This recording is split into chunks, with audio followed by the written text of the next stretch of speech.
हाल के पिछले एक महीने में आपने जम्मू कश्मीर में आतंकवाद की घटनाएं कुछ ज्यादा सुनी होंगी, हुई भी है। पिछले कुछ ही समय में देश के मस्तक कहे जाने वाले जम्मू और कश्मीर में आतंकवादी गतिविधियां और आतंकवादी हमलों में बेतहाशा वृद्धि हुई है।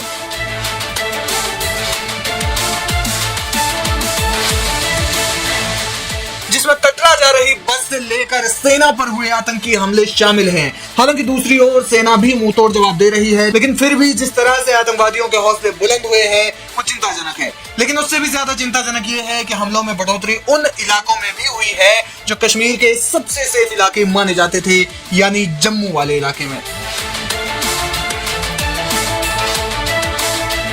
इससे पहले इस तरह की घटनाएं ज्यादातर दक्षिण कश्मीर में ही होती थी।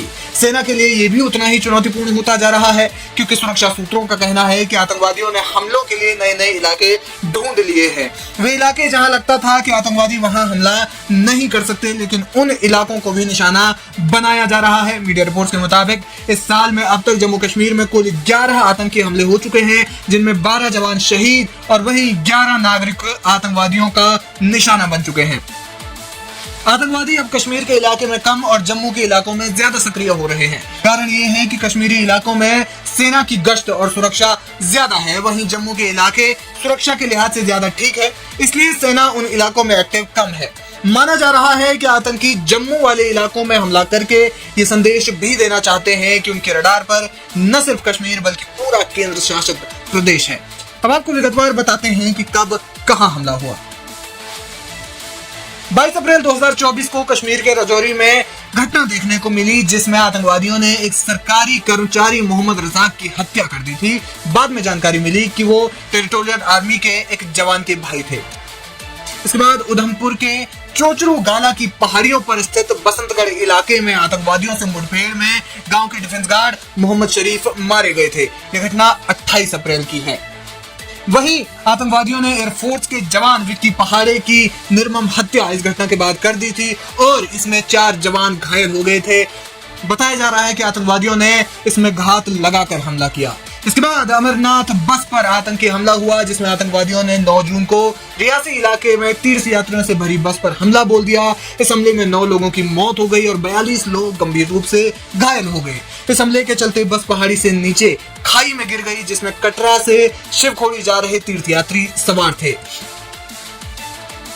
इसके बाद 11 जून को भद्रवाह के छतरगाला में आतंकवादियों ने सुरक्षा चौकी पर हमला बोला था। इस हमले में 5 सैनिक और 1 पुलिसकर्मी घायल हो गए। इस घटना को एक ही दिन हुआ था कि 11 और 12 जून की रात को 2 आतंकवादियों ने सीआरपीएफ के जवान कबीर दास का कत्ल कर दिया। कठुआ इलाके के हीरानगर गांव में हुई इस घटना में एक नागरिक भी घायल हुआ था। 26 जून को आतंकवादियों ने डोडा इलाके में हमला किया, जिसमें सुरक्षा बलों की मुठभेड़ हुई, जिसमें सेना को कामयाबी मिली और 3 आतंकियों को मार गिराया। बाद में 7 जुलाई को एक और आतंकी हमला हुआ। हालांकि जवाबी कार्रवाई के कारण किसी जवान की शहादत नहीं हुई, लेकिन 8 जुलाई को फिर एक आतंकी हमले में भारतीय सेना ने 5 जवान खो दिए। इसके बाद सीमा पर घुसपैठ के दौरान सेना ने 3 आतंकियों को निशाना बनाया। 5 जवानों को शहीद हुए हफ्ता भी नहीं बीता था कि 16 जुलाई को डोडा में एक और आतंकी हमले में सेना के 4 जवान शहीद हो गए। लगातार होती आतंकी हमलों की इन घटनाओं से समझा जा सकता है कि जम्मू कश्मीर में किस कदर आतंकवाद फिर से तेजी से पैर पसार रहा है। हालांकि सुरक्षा एजेंसियां इन्हें रोकने के लिए तेजी से काम कर रही है और साथ ही नए नए तरीके भी ढूंढ रही है।